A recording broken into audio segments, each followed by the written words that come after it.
ಮತ್ತೊಂದು ಕಡೆ ಕೊಡಗು ಕಾಂಗ್ರೆಸ್ ಚಲೋ ಇತ್ತಲ್ಲ, ಕಾಂಗ್ರೆಸ್ ಕೊಡಗು ಚಲೋ ಮಾಡಬೇಕು ಅನ್ನುವಂಥ ಒಂದು ಉದ್ದೇಶ ಇತ್ತಲ್ಲ, ಅದು ಮುಂದೂಡಿಕೆ ಆಗಿದೆ. ಕೈ ಪಾದಯಾತ್ರೆಗೆ 144 ವಿಘ್ನ ಆಯ್ತಾ? ಸಿದ್ದು ಏನು ಹೇಳಿದ್ರು ಸಿದ್ದರಾಮಯ್ಯನವ್ರ ಪ್ರಕಾರ ಮೊಟ್ಟೆ ಎಸೆದ ಸಂಪತ್ ಯಾವ ಪಕ್ಷದವನು?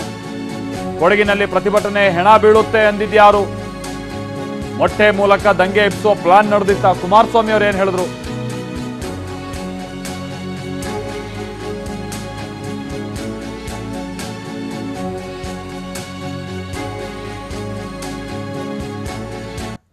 ಇನ್ನು ಕೊಡಗು ಚಲೋ ರಾಜ್ಯ ರಾಜಕಾರಣದಲ್ಲಿ ದೊಡ್ಡ ಚರ್ಚೆಯನ್ನ ಹುಟ್ಟುಹಾಕಿದ್ದಂತ ಅಖಾಡ. ಬಿಜೆಪಿ ಕಾಂಗ್ರೆಸ್ ನಡುವೆ ರಣಕಹಳೆ ಮೊಳಗಿಸೋದಕ್ಕೆ ಸಿದ್ಧವಾಗಿದ್ದಂತ ಒಂದು ಕದನ ಕಣ ಅದು.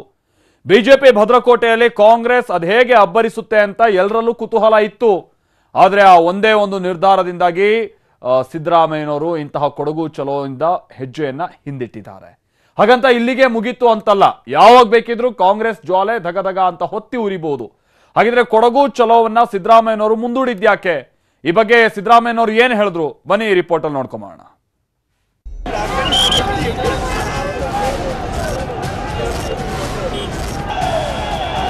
ನಾನು 26ನೇ ತಾರೀಕು ಬರ್ತಾ ಇದ್ದೀನಿ. ಎಸ್ಪಿ ಕಚೇರಿ ಗುತ್ತಿಗೆ 26ನೇ ತಾರೀಕು ನೀವೆಲ್ಲರೂ ಕೂಡ ಬರಬೇಕು. ನಾನು 26ನೇ ತಾರೀಕು ಬರ್ತಾ ಇದ್ದೀನಿ.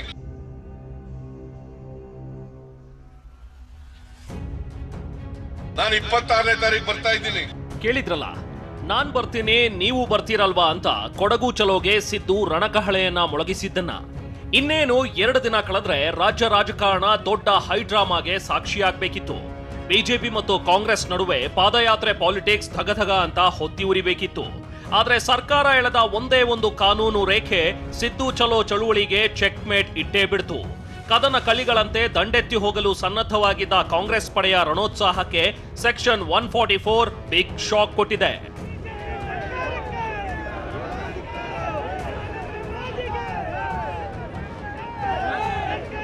ಎಸ್, ಕೊಡಗು ಚಲೋ ಇಡೀ ರಾಜ್ಯವೇ ಎದುರು ನೋಡ್ತಿದ್ದ ಕದನ.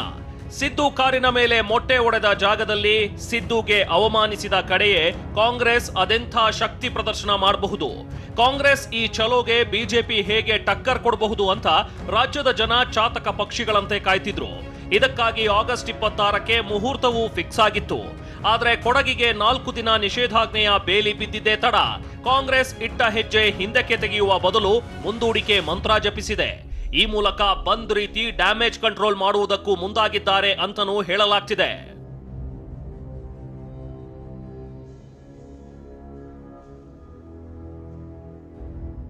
ಕಾಂಗ್ರೆಸ್ ನಾಯಕರ ಕೊಡಗು ಚಲೋಗೆ ಬಿತ್ತು ಸ್ಮಾಲ್ ಬ್ರೇಕ್. ಕಾಂಗ್ರೆಸ್ ಪಾದಯಾತ್ರೆಗೆ 144 ವಿಘ್ನ, ಸಿದ್ದರಾಮಯ್ಯ ಸೈಲೆಂಟ್. ಕೊಡಗು ಚಲೋ ಮುಂದೂಡಿದ ವಿಪಕ್ಷ ನಾಯಕ ಸಿದ್ದರಾಮಯ್ಯ. ಇವತ್ತು ನಮ್ಮ ಎಲ್ಲ ಸ್ನೇಹಿತರ ಜೊತೆ ಎಲ್ಲ ಚರ್ಚೆ ಮಾಡಿ, ನಮ್ಮ ಅಧ್ಯಕ್ಷರ ಜೊತೆ ಚರ್ಚೆ ಮಾಡಿ ಈಗ ನಾವು ಮುಂದೂಡೋಣ. ಡಿಸಿ ಆರ್ಡರ್ಸ್ ಅಂದ್ರೆ ಗೌರ್ಮೆಂಟ್ ಆರ್ಡರ್ಸ್, ಅದನ್ನ ಡಿಫೈ ಮಾಡಬಾರ್ದು ಅಂತೇಳಿ ಮುಂದೂಡಿದೀವಿ. ಮುಂದೆ ಸ್ನೇಹಿತರ ಜೊತೆ ಚರ್ಚೆ ಮಾಡಿ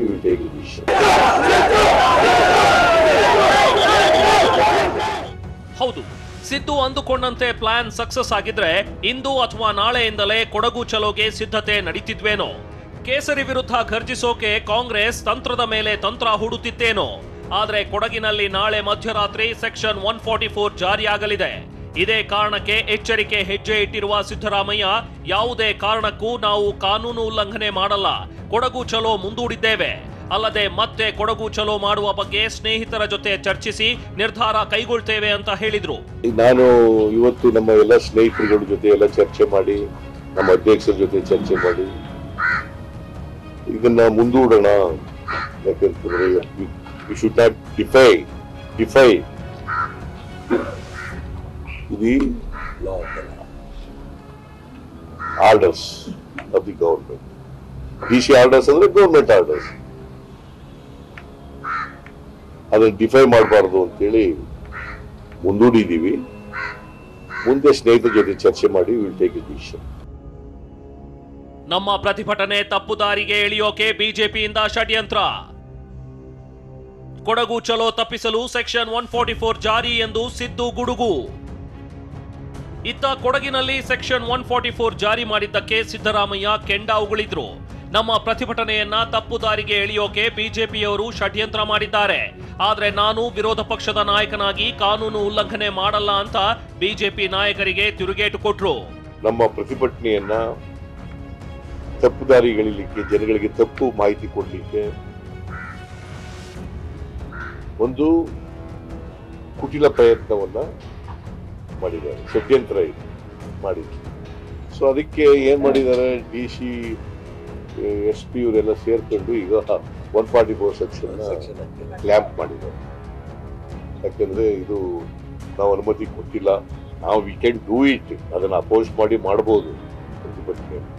ಬಟ್ ನಾನು ವಿರೋಧ ಪಕ್ಷದ ನಾಯಕನಾಗಿ ಮತ್ತೆ ಮಾಜಿ ಮುಖ್ಯಮಂತ್ರಿಯಾಗಿ ನಾನು I do not want to violate the law. The party does not want to violate the law. ಯಾಕಂದ್ರೆ ಇದು ಪಾರ್ಟಿ ಪ್ರೋಗ್ರಾಮ್ ಆಗಿ ಮಾಡ್ತಾ ಇದ್ದೇನೆ, ನನ್ನ ವೈಯಕ್ತಿಕ ಅಲ್ಲ, ಪಾರ್ಟಿ ಪ್ರೋಗ್ರಾಮ್ ಆಗಿ ಮಾಡ್ತೀನಿ. ನನಗೆ ಸವಾಲ್ ಹಾಕ್ತೀರಾ? ರೆಡ್ಡಿ ಬ್ರದರ್ಸ್ ಹಾಕಿದ್ದಕ್ಕೆ ಬಳ್ಳಾರಿಗೆ ಹೋಗಿದ್ದು. ಕೆಜಿ ಬೋಪಯ್ಯ ಸವಾಲ್ ಮಾತಿಗೆ ಸಿದ್ದರಾಮಯ್ಯ ಖಡಕ್ ತಿರುಗೇಟು. ಇತ್ತ ಬಿಜೆಪಿ ನಾಯಕರ ವಿರುದ್ಧವೂ ಸಿದ್ದರಾಮಯ್ಯ ಟಾಂಗ್ ಮೇಲೆ ಟಾಂಗ್ ಕೊಟ್ಟಿದ್ದಾರೆ. ಕೊಡಗಿಗೆ ಬನ್ನಿ ನೋಡೋಣ ಅಂತ ಬೋಪಯ್ಯ ಸವಾಲ್ ಹಾಕ್ತಾರೆ. ಇದೇ ಸವಾಲ್ ರೆಡ್ಡಿ ಬ್ರದರ್ಸ್ ಹಾಕಿದ್ರು.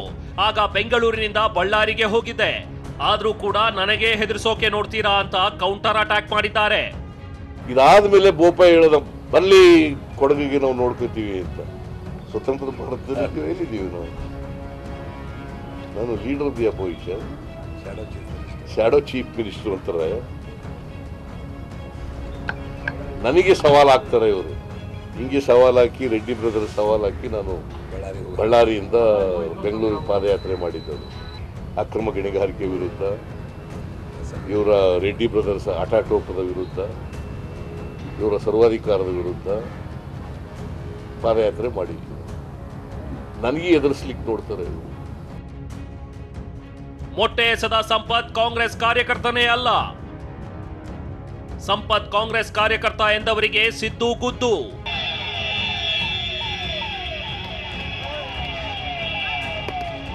ಅಂದಹಾಗೆ ಕಾಂಗ್ರೆಸ್ ಕೇಸರಿ ವಿರುದ್ಧ ರೊಚ್ಚಿಗೆದ್ದಿದ್ದು ಸಿದ್ದು ಕಾರಿನ ಮೇಲೆ ಮೊಟ್ಟೆ ಎಸೆದಿದ್ರಿಂದ. ಮೊಟ್ಟೆ ಎಸೆದ ವಿಚಾರದಲ್ಲೂ ಪಾರ್ಟಿ ನಡೆದಿದ್ದು ಉಂಟು. ಸಂಪತ್ ನಾನು ಕಾಂಗ್ರೆಸ್ನವನು ಅಂತ ಹೇಳಿದ್ದು ಮೊಟ್ಟೆ ಯುದ್ಧಕ್ಕೆ ಟ್ವಿಸ್ಟ್ ಕೊಟ್ಟಿತ್ತು. ಈ ಬಗ್ಗೆ ಇಂದು ಮತ್ತೆ ಕಿಡಿಕಾರಿದ ಸಿದ್ದರಾಮಯ್ಯ, ಸಂಪತ್ ಕಾಂಗ್ರೆಸ್ ಕಾರ್ಯಕರ್ತನಲ್ಲ, ಅಪ್ಪಚ್ಚು ರಂಜನ್ ಸಂಪತ್ ಜೊತೆಗಿರುವ ಫೋಟೋ ಇದೆ, ಅವನು RSS ಕಾರ್ಯಕರ್ತ, ಆಮೇಲೆ ಅವನ ಹತ್ರ ಸುಳ್ಳು ಹೇಳಿಸಿದ್ದಾರೆ ಅಂತ ಗರಂ ಆದ್ರು. ಸೊ ಇದೇ ಅಪ್ಪಚ್ಚು ರಂಜನ್ ಆ ಸಂಪತ್ತಿನ ಜೊತೆ ಇರೋದು ಫೋಟೋ ಎಲ್ಲ ಇದೆ, ಫೋಟೋ ಎಲ್ಲ ರಿಲೀಸ್ ಮಾಡಿದ್ದಾರೆ. ಈಶೆ ಪಕ್ಕ RSS ಫೆಲೋ, ಕೇಸರಿ ಶಾಲ ಹಾಕೊಂಡವ್ರೆ. ಆಮೇಲೆ ಅವ್ರ ಕಲ್ ಸುಳ್ಳು ಹೇಳಿಸವ್ರೆ, ಕಾಂಗ್ರೆಸ್ ಕಾರ್ಯಕರ್ತ, GVJN ಫಾಲೋ ಇರುವಂತ. GVJ ಫೋಟೋ ಎಲ್ಲ ಡಿನೇ ಮಾಡಿದ್ದಾರೆ. I don't know who is ಅಂತ. ಅವ್ನು not seen is face at all. ಅವನು ಕಾರ್ಯಕರ್ತ ಅಲ್ವೇ ಇಲ್ಲ. ದಟ್ ಮೀನ್ಸ್ ಟು ಸೇ ಅವನ ಕಲ್ಲಿ ಏಳಿಸಿರೋದು ನೋಡಿದ್ರೆ, ಅಪ್ಪಚ್ಚು ರಂಜನ್ ಬಿಡಿಸ್ಕೊಂಡು ಬಂದಿರೋದು ನೋಡಿದ್ರೆ, this is A clear case that government sponsored protest. ಕೊಡಗಿನ ಜನ ಒಳ್ಳೆಯವರು, ಚಲೋ ಮಾಡ್ತೇನೆ ಅಂದಿದ್ದು ಸರ್ಕಾರದ ವಿರುದ್ಧ. ಇತ್ತ ಕೊಡಗಿನಲ್ಲಿನ ಪ್ರತಿಭಟನೆ ಬಗ್ಗೆ ಮಾತನಾಡಿದ ಸಿದ್ದರಾಮಯ್ಯ, ನಾನು ಎಷ್ಟೋ ಬಾರಿ ಕೊಡಗಿಗೆ ಹೋಗಿದ್ದೇನೆ, ಆದ್ರೆ ಎಂದೂ ಹೀಗೆ ಆಗಿರಲಿಲ್ಲ. ಮೇಲಾಗಿ ಕೊಡಗಿನ ಜನ ಒಳ್ಳೆಯವರು. ಅಂದಹಾಗೆ ನಾನು ಕೊಡಗು ಚಲೋ ಮಾಡ್ತೇನೆ ಎಂದಿದ್ದು ಸರ್ಕಾರದ ವಿರುದ್ಧ, ಪೊಲೀಸರ ವಿರುದ್ಧ ಅಂತ ಸ್ಪಷ್ಟನೆ ಕೊಟ್ಟಿದ್ದಾರೆ. ಯಾವತ್ತೂ ಮಾಡಿರ್ಲಿಲ್ಲ ಕೊಡಗಿನ ಜನ ಒಳ್ಳೆಯವರು. ಬಟ್ ನಾವು ಪ್ರೊಟೆಸ್ಟ್ ಮಾಡಿ ಘೋಷಣೆ ಮಾಡಿದ್ದು ಕೂಡ ಕೊಡಗಿನ ಜನರ ವಿರುದ್ಧ ಅಲ್ಲ, ಸರ್ಕಾರದ ವಿರುದ್ಧ, ಜನರ ಪರವಾಗಿ, ಬಡವರ ಪರವಾಗಿ, ರೈತರ ಪರವಾಗಿ, ಮತ್ತೆ ಪೊಲೀಸ್ ಇನಾಕ್ಷನ್ ಪರವಾಗಿ, ಅದರ ವಿರುದ್ಧವಾಗಿ ಮಾಡಿದ್ದಾರೆ. ಪೊಲೀಸ್ ಇನಾಕ್ಷನ್ ವಿರುದ್ಧ, ಸರ್ಕಾರದ ವಿರುದ್ಧ, ಜನರ ಪರವಾಗಿ ಮಾಡಿದ್ದಾರೆ. ನಾನು ಪ್ರತಿಭಟನಾ ರ್ಯಾಲಿ 26ನೇ ತಾರೀಕಿಗೆ ಮಾಡ್ತೀವಿ ಅಂತ ಹೇಳಿ. ಟಗರು ನಿರ್ಧಾರಕ್ಕೆ ಸ್ವಾಗತ ಎಂದ ರಾಜಾಹುಲಿ. ಕೊಡಗು ಚಲೋ ಮುಂದೂಡಿಕೆ ಮಾಡಿದ್ದಕ್ಕೆ ಮಾಜಿ ಸಿಎಂ ಯಡಿಯೂರಪ್ಪ ಮುಕ್ತ ಕಂಠದಿಂದ ಸ್ವಾಗತ ಮಾಡಿದ್ದಾರೆ. ಈ ಬಗ್ಗೆ ಮಾತನಾಡಿದ ಬಿಎಸ್ವೈ ಈ ನಿರ್ಧಾರ ಒಳ್ಳೆಯದು ಅಂತ ಹೇಳಿದ್ರು. ಕಾಂಗ್ರೆಸ್ನವರ ಈ ನಿಲುವಿಗೆ ಸ್ವಾಗತ ಮಾಡ್ತೇನೆ. ಶಾಂತ ವಾತಾವರಣ ಇದ್ದಾಗ ಎಷ್ಟು ಜನ ಬೇಕಾದ್ರೂ ಸೇರಿಸಿ ಅಲ್ಲಿ ಹೋಗಿ ಬರಲಿ. ಈಗ ಹೋಗದೇ ಇರುವಂಥದ್ದು ಶಾಂತಿ ಸುವ್ಯವಸ್ಥೆ ಹಾಳಾಗೋದನ್ನು ತಡೆಯೋದಕ್ಕೆ ಒಂದು ಒಳ್ಳೆ ತೀರ್ಮಾನ ತಗೊಂಡಿದ್ದಾರೆ. ಅದಕ್ಕೋಸ್ಕರ ಕಾಂಗ್ರೆಸ್ ಮುಖಂಡರಿಗೆ ಅಭಿನಂದನೆ ಸಲ್ಲಿಸ್ತೇನೆ. BJP ಕಾರ್ಯಕರ್ತರು ಸಹ ಯಾವುದೇ ರೀತಿಯ ಕಾರ್ಯಕ್ರಮ ಮಾಡಬಾರ್ದು. ಈ ಸಂದರ್ಭದಲ್ಲಿ ಕಾಂಗ್ರೆಸ್ನವರು ಗೌರವ ಕೊಟ್ಟು ಎಲ್ಲವನ್ನು ಹಿಂತೆಗೆದುಕೊಂಡಿದ್ದಾರೆ. ಇದು ಸ್ವಾಗತಾರ್ಹ ಸಂಗತಿ. ಈ ತೀರ್ಮಾನ ತಗೊಂಡಂಥ ಕಾಂಗ್ರೆಸ್ ಮುಖಂಡರಿಗೆ ಶಾಂತಿ ಸುವ್ಯವಸ್ಥೆ ಕಾಪಾಡೋ ದೃಷ್ಟಿಯಿಂದ ತಗೊಂಡ ತೀರ್ಮಾನ ಒಳ್ಳೆಯದಾಗಿದೆ. ಅದಕ್ಕೆ ಅಭಿನಂದನೆಯನ್ನು ಸಲ್ಲಿಸ್ತೇನೆ. ಟಗರು, ಬೊಮ್ಮಾಯಿ ಮತ್ತು ರಾಜಾಹುಲಿ ನಡುವೆ ಗೊಂದಲ ಗುದ್ದಾಟ. ಸಿದ್ದರಾಮಯ್ಯ ಕೊಡಗು ಚಲೋ ಮುಂದೂಡಿಕೆ ಮಾಡುವ ಮುನ್ನ ಮಾಜಿ ಸಿಎಂ ಯಡಿಯೂರಪ್ಪ ಒಂದು ಮಾತು ಹೇಳಿದ್ರು. ಸಿದ್ದು ಕಾರಿನ ಮೇಲಿನ ಮೊಟ್ಟೆ ದಾಳಿ ಖಂಡಿಸಿ ಮಾತನಾಡಿದ ಬಿಎಸ್ವೈ, ಸಿದ್ದರಾಮಯ್ಯ ಅಲ್ಲಿ ಹೋದ್ರೆ ಗೊಂದಲ ಆಗತ್ತೆ, ಅದಕ್ಕೆ ಅವರೇ ಕಾರಣ ಆಗ್ತಾರೆ ಎಂದಿದ್ರು. ಇತ್ತ ಸಿಎಂ ಬೊಮ್ಮಾಯಿ ಮಾತನಾಡಿ ಎಲ್ಲಾ ಗೊಂದಲ ಅವರೇ ಎಳೆದುಕೊಳ್ತಿದ್ದಾರೆ ಅಂದ್ರು. ಈ ಮಾತುಗಳಿಗೆ ಕೌಂಟರ್ ಕೊಟ್ಟ ಸಿದ್ದರಾಮಯ್ಯ, ಮೊಟ್ಟೆ ಒಡೆದಿದ್ದು ತಪ್ಪು, ಪ್ರತಿಭಟನೆ ಮಾಡೋದು ತಪ್ಪು ಅಂದ್ರೆ ಹೇಗೆ? ಗೊಂದಲ ಆದ್ರೆ ಅದು ಬಿಜೆಪಿಯಿಂದಲೇ ಅಂತ ಕಡ್ಡಿ ಮುರಿದಂತೆ ಮಾತನಾಡಿದ್ರು. ಅರ್ಥ ಆಗಲ್ಲ. ಪಾಪ ವಿರೋಧ ಪಕ್ಷ ನಾಯಕರು ಭಾಳ ಗೊಂದಲದಲ್ಲಿದ್ದಾರೆ. ಎಲ್ಲ ಗೊಂದಲಗಳು ಅವ್ರ ಸ್ಟೇಟ್ಮೆಂಟ್ಗಳಿಂದನೇ ಪ್ರಾರಂಭ ಆಗಿರೋದು. ಸೊ ಅದು ಸಾವರ್ಕರ್ ಅವ್ರನ್ನ ಫೋಟೋ ಮುಸಲ್ಮಾನರ ಏರಿಯಾ ಹಾಕಬೇಕು ಬೇಡ ಅಂತ ನಾವು ಹೇಳಿದೆವ ಅವಲ್ಲ. ಹೀಗಾಗಿ ಹಲವಾರು ಗೊಂದಲಗಳನ್ನು ಅವರೇ ಸೃಷ್ಟಿ ಮಾಡ್ಕೊಳ್ತಾ ಇದ್ದಾರೆ. ಅದಕ್ಕೆ ನಾವು ಜವಾಬ್ದಾರಲ್ಲ. ನಾನು ಪಾದಯಾತ್ರೆ ಮಾಡ್ತೇನೆ, ಕೊಡಗು ಹೋಗ್ತೇನೆ ಅಂತ ಹೇಳಿದ್ರೆ ಅಲ್ಲಿ ಗೊಂದಲ ಉಂಟಾಗುತ್ತೆ. ಆಗುವಂಥ ಎಲ್ಲ ಗೊಂದಲಗಳಿಗೆ ಸಿದ್ದರಾಮಯ್ಯನವರೇ ಕಾರಣಕರ್ತರಾಗ್ತಾರೆ. ಈಗಲಾದರೂ ಗೌರವಯುತವಾಗಿ ಇಂಥ ಎಲ್ಲ ಗೊಂದಲ ನಿರ್ಮಾಣ ಅಂತ ಕೆಲಸವನ್ನು ಕೈ ಬಿಟ್ಟು ಶಾಂತ ರೀತಿಯಲ್ಲಿ ಸಹಕರಿಸಬೇಕು. ಯಾರು ತಪ್ಪು ಮಾಡಿದ್ದಾರೆ ಈಗಾಗಲೇ ಮುಖ್ಯಮಂತ್ರಿ ಹೇಳಿದ್ದಾರೆ, ನಾವು ಕ್ರಮ ತಗೊಳ್ತೇವೆ ಅಂತ. ಹೊಟ್ಟೆ ಹೊಡೆದು ತಪ್ಪು, ಪ್ರತಿಭಟನೆ ರ್ಯಾಲಿ ಮಾಡೋದು ತಪ್ಪಲ್ಲ. ಅದು ಎಂತದು ಅದು ತಪ್ಪು. ಹೆಂಗೆ ಅದು? ಮತ್ತೆ ಇವ್ರದ್ದು ಯಾಕೆ ಜಾಗೃತಿ ಸಮಾವೇಶಕ್ಕೆ ಏನು ಹೇಳಲಿಲ್ಲ ಯಡಿಯೂರಪ್ಪ? ಅದಕ್ಕೆ ಜವಾಬ್ದಾರಿ ಯಾರು ಗೊತ್ತಾ? ಬಿಜೆಪಿ ಅವರು. ಯಾಕೆ ಅನೌನ್ಸ್ ಮಾಡಿದ್ರು ಜಾಗೃತಿ ಸಮಾವೇಶ ಅವತ್ತೇ? ಯಾರ್ರಿ ಮಾಡಿದ್ದು? ನಾನು ಅನೌನ್ಸ್ ಮಾಡಿದ್ರೆ ನಾಳೆಗೆ ಮಾಡಿರೋದು. ಮುಂಚಿತವಾಗೇ ಮಾಡಿದ್ರೆ ಓಕೆ. ನಾನು ಅನೌನ್ಸ್ ಮಾಡಿದ್ರೆ ನಾಳೆಗೆ ಮಾಡಿದ್ದಾರೆ. Who is responsible for this? ಸದ್ಯ ಕಾಂಗ್ರೆಸ್ನ ಕೊಡಗು ಚಲೋ ಅಗ್ನಿ ಜ್ವಾಲೆ ಕೊಂಚ ತಣ್ಣಗಾಗಿದೆ. ಮತ್ತೆ ಯಾವಾಗ ಧಗಧಗಿಸುತ್ತೋ ಗೊತ್ತಿಲ್ಲ. ಇಂಥದ್ರ ನಡುವೆ ಬಿಜೆಪಿ ನಾಯಕರು ಸಿದ್ದು ನಡೆಯನ್ನ ಸ್ವಾಗತಿಸುತ್ತಾ ಗೊಂದಲದ ಗುನ್ನವನ್ನೇ ಕೊಡ್ತಿದ್ದಾರೆ. Bureau report, TV9.